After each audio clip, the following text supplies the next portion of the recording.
If you're tired of holding on to that stubborn belly fat and you're ready to start seeing real changes fast, this video's for you. I'm gonna give you a step-by-step protocol for the next 30 days. So make sure you stick around to the end because I'm gonna give you the exact plan you need to follow to burn fat, boost your energy, and finally start feeling like yourself again. Now, I already know what you might be thinking. This sounds too good to be true, but here's the deal. There's no extreme dieting, no calorie counting, no expensive supplements, and best of all, no running. Yep. You heard that right. So what's the catch? What kind of intense workouts and restrictive meal plans am I about to throw at you? Here's the truth. It's actually way simpler than you think. I've designed this to be realistic, sustainable, and easy to follow so you can actually stick with it. You'll know exactly what to do, when to do it, and how to do it every step of the way. My goal by the end of this journey is for you not just to look better, but also feel better by building sustainable, healthy habits that you can keep for life. No all or nothing mindsets, countless hours in the gym, and no more punishing yourself for every bad meal. That said, I'm not gonna sugarcoat it. This protocol is meant to challenge you. This is gonna take discipline, focus, and commitment from you, but if you follow this plan for the next 30 days, you're gonna be blown away by what you can accomplish. All right, if you're up for the challenge, here's the plan. In order to start burning fat, we need to make sure your body is in a calorie deficit. For starters, that just simply means you're consuming fewer calories than your body uses throughout the day. And one of the fastest ways to create that deficit is through what you eat, or rather, what you don't eat. Here's the deal. It's way easier for most people not to eat 300 calories than it is to spend an hour in the gym trying to burn it off. That's why they say you can't outrun a bad diet. Now, because everyone's calorie needs are different, I'm not gonna sit here and say, eat 200 calories and you'll lose weight. That's not helpful. And remember, I promised no calorie counting. So instead, I like to use one of my favorite tools in this scenario, and that's intermittent fasting. Now hold on, before you yell at me through the screen, intermittent fasting isn't some crazy diet. In fact, it's not really about what you eat, it's about when you eat. Let me explain. Intermittent fasting means you're choosing to eat within a specific window of time each day, which naturally helps reduce how often you're eating, and less eating windows usually means fewer opportunities to overeat. In other words, fasting isn't about eating less, it's about eating less often. Now there are a bunch of different methods and approaches to fasting, but for this challenge, I believe the best and most sustainable approach is gonna be the 16-8 method. That's where you fast for 16 hours of your day and eat within an 8-hour window. Let me show you what that looks like. Let's say you finish your last meal around 8 p.m. From that moment on, you're officially fasting. You sleep through the night and then you will wait until 12 p.m. the next day to eat your first meal. And that's a 16-hour fast, assuming you didn't sneak into the kitchen for a midnight snack, of course. Now, during your fasting window, even though you're not eating, that doesn't mean you're not doing anything. In fact, this is a great time to get stuff done. Go for a walk, hit a morning workout, knock out some work, journal, meditate,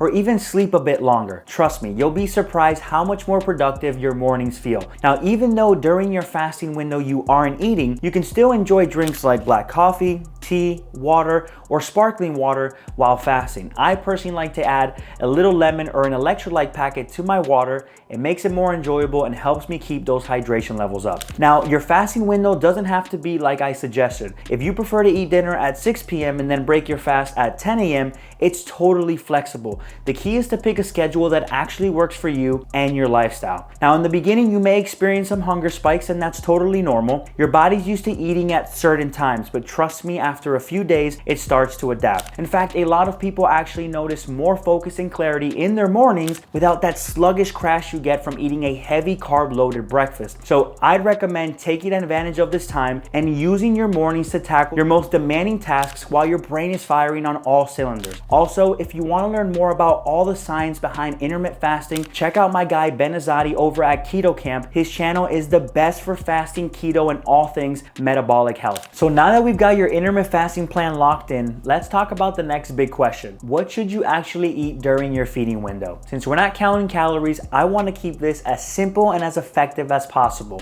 The main focus here is nutrient-dense, low-calorie, high-protein, and high-fiber whole foods. These types of foods are going to keep you full, support muscle recovery, and help you burn fat more efficiently. To make this even easier for you, I put together a complete food list that you can mix and match to build your own meals. I'll show you that list in just a few seconds, so feel feel free to pause the video and take a screenshot when it pops up. Now, depending on your schedule, you'll likely eat 2 to 4 meals during your feeding window. Honestly, I'm not too concerned with how many meals you eat. What matters most is what's on your plate. So here are a few things I want you to focus on. Number 1, prioritize protein. Make sure each meal includes 1 to 2 fist-sized servings of protein. For example, if you're only eating twice a day, your protein portion should be much larger. If you're eating more frequently, divide your protein across those meals. And here's a pro tip: eat your protein first. It's the most satiating macronutrient and crucial for muscle growth, recovery, and maintaining a high metabolism. Number 2, load up on the greens. Just like protein, you want 1 to 2 cups of vegetables per meal. The more, the better. They're high in fiber, packed with vitamins and minerals, and help you stay full without adding a ton of calories. Number 3, controlling carbohydrates. As far as carbs go, we're keeping starchy carbs minimal in this phase, not because they're bad, but because it's easier to control cravings and stay in a deficit without them. But in the case that you're still hungry, I'd rather you grab more food from the approved list than reach for something outside of it. This way, we plan for keeping it safe. Now, to help you visualize this, I'm gonna give you 3 example meal days using foods from the list. Now, keep in mind, these are just suggestions, not rules. It's my way of painting the picture for you, but I personally recommend customizing your meals to fit your tastes and routine. So keep it simple, swap in foods you enjoy, and try not to overcomplicate things. The easier you make this on yourself, the more consistent you'll be. Number 4, watch your fats. Yes, healthy fats are essential, but they're also super calorie dense, and this is where most people slip up. To help with this, I've limited the amount of added oils to 1 tablespoon per day, so use it wisely. Don't worry though, I've included fattier protein options like salmon, eggs, and ground beef, and that already includes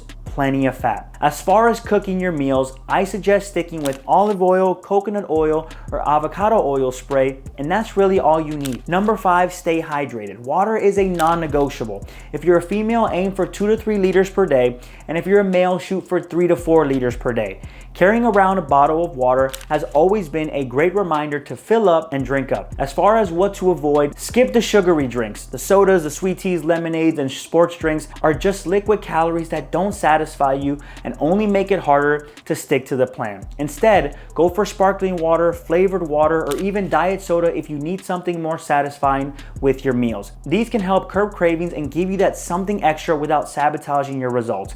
And finally, if it wasn't obvious enough, no alcohol for the next 30 days. Listen, I'm not here to tell you how to live your life, but if you're serious about making real change, you can't keep doing the same things and expect different results. This is your reset. You clicked on this video for a reason. Something inside you is ready for the change, so stick with me, trust the process, and follow this 30-day protocol step by step. So now that we've covered your diet plan, let's dive into your training. Honestly, I'm really pumped about this part because I designed this plan to be challenging, realistic, and actually doable. Nothing crazy or overwhelming, just simple, effective training that works. So just like the food list I created, well, Sam actually did, to make it look fancy, you know? I put together a 3-day full body training split that hits all major muscle groups at least twice a week. This isn't about training every single day. This is about training with a purpose. Each session is structured to get you in and out the gym in under an hour. You'll get the exact exercises, reps, sets, and even rest periods between sets. So here's the weekly breakdown. You'll be training 3 times a week. For example, workout A can be done on Monday, workout B on Wednesday, and workout C on Friday. That gives you a full day of rest in between, which is super important because these are full body workouts.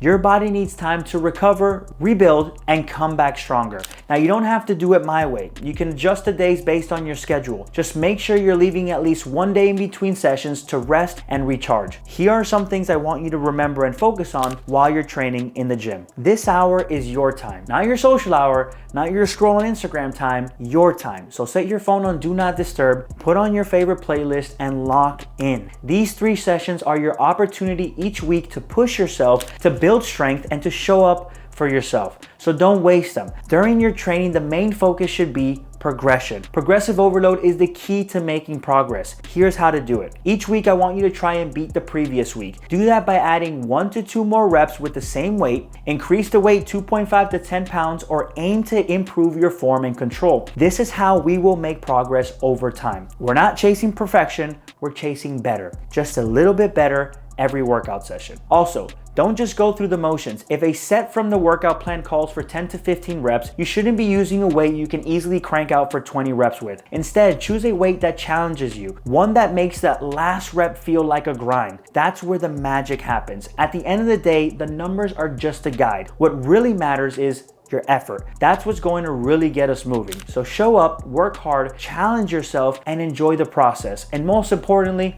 have fun. Now, I'm sure some of you are wondering, are we doing any cardio? Great question. This is where the real challenge begins. I understand not everyone has the same lifestyle. Some of us are behind a desk all day. Some of us are constantly on our feet. And for a lot of people, the idea of hopping on a treadmill after a long work day sounds like absolute torture. Trust me, I hear you. That's why I decided to go with a different approach here. Instead of forcing you to carve out time for traditional cardio, we're gonna shift the focus to something much more practical, your daily steps. Tracking your steps is all about being mindful of your overall daily movement, not just your workouts. This includes things like walking to the kitchen, taking the stairs, moving around at work, cleaning up around the house. All of these things count. And when you're intentional about it, you'd be surprised how much it all adds up. So here's the plan. Over the next 4 weeks, we're gonna gradually increase your daily step count. Nothing crazy up front, but enough to push you each week. So here it goes. Week 1, your goal is 10,000 steps per day. That's the classic target, and while it's well known, the average person only hits around 3,000 to 5,000 steps per day. So just by reaching 10K, you're already making serious progress. Week 2, we level up to 12K steps a day. This is where most people will start to feel noticeable changes in their body composition. You're moving more, burning more, and your body is starting to respond. Week 3, 13,500 steps a day. Now we're stepping well beyond the average, and this increase in daily activity is gonna accelerate fat loss and improve your overall health in a big way. Number 4, the final stretch, 15K steps a day. Yes, it's gonna be tough, but this is a challenge for a reason. You didn't come here for easy, you came here to make a change, and this is your moment. Look, I'm not saying it's gonna be easy, but it is possible. I designed this whole plan so you don't have to spend countless hours in the gym, and you have more time to cook, meal prep, and get your steps in. I have given you all the tools now. So let's give you some easy ways to actually hit these numbers. Take a quick morning and evening walk. This is a great time to clear your head or catch up with a friend. Take the stairs whenever you can. Park further away from work, the store, or even the gym. This one's my favorite. Take a 5 to 10 minute walk after every meal. It's great for digestion and really helps stack up those steps quickly. If you work from home, consider getting an under desk walking pad. It is a game changer. Lastly, walk while you talk. Remember, every step counts. Now, in order to track your steps, you'll need a smartwatch or fitness tracker. A Fitbit, Apple Watch, Garmin, or the Whoop, these are all great options, but if you don't have one, don't worry. Most smartphones these days come with a built-in step tracker.